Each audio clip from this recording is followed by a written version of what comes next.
Good morning, everybody. I will be presenting my paper on presence of diastolic dysfunction in the newly diagnosed type 2 diabetes mellitus patients and its correlation with the HbA1c levels.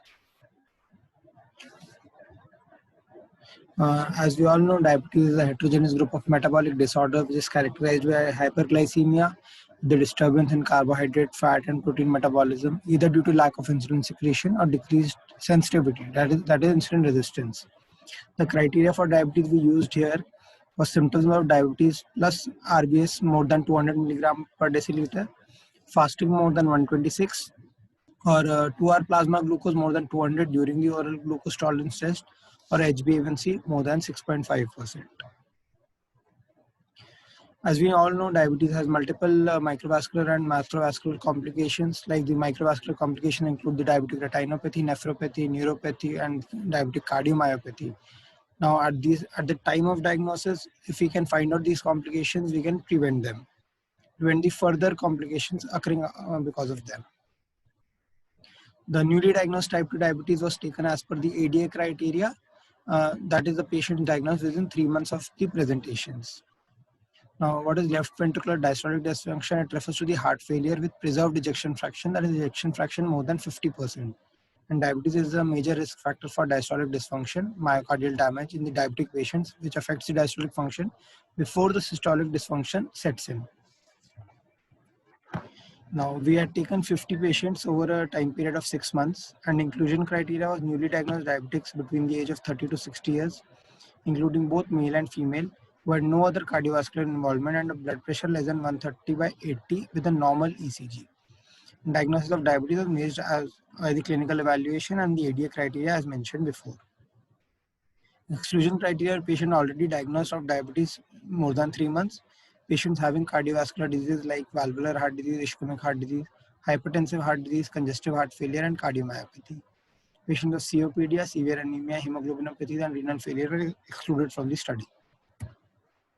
Coming to the results, we found that the majority of our patients were in the age group of 50 to 28 years, with males more than the females. There were 38% patients with LVDD in the age group of 50 to 60 years, and around total number of patients were 54% with left ventricular dysfunction, diastolic dysfunction.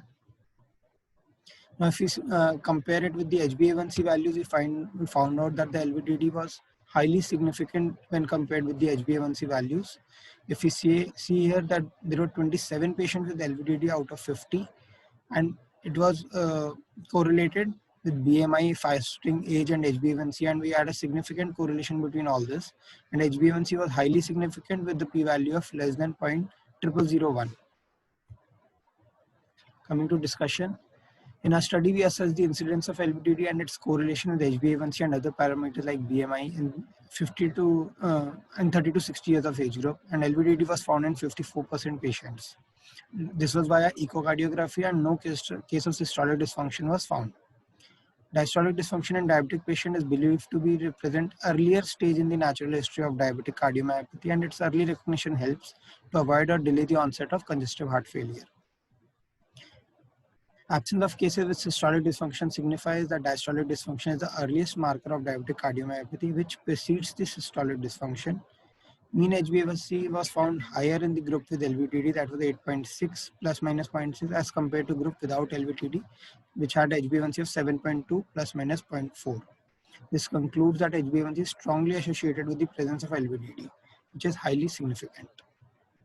Now, BMI was also correlated with LVDD, that the higher the BMI, more prevalence of LVDD was found. The incidence of LVDD was also found higher in patients with the group above 50 years of age, and its correlation was also found to be significant. Concluding my session, this study shows that higher the HbA1c levels is strongly associated with presence of LVDD, considered as precursor of diabetic cardiomyopathy.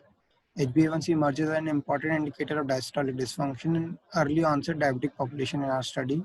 Age at the time of diagnosis of diabetes was predicted as most important risk factor for LVDD in these newly diagnosed diabetics. These are few references. Thank you.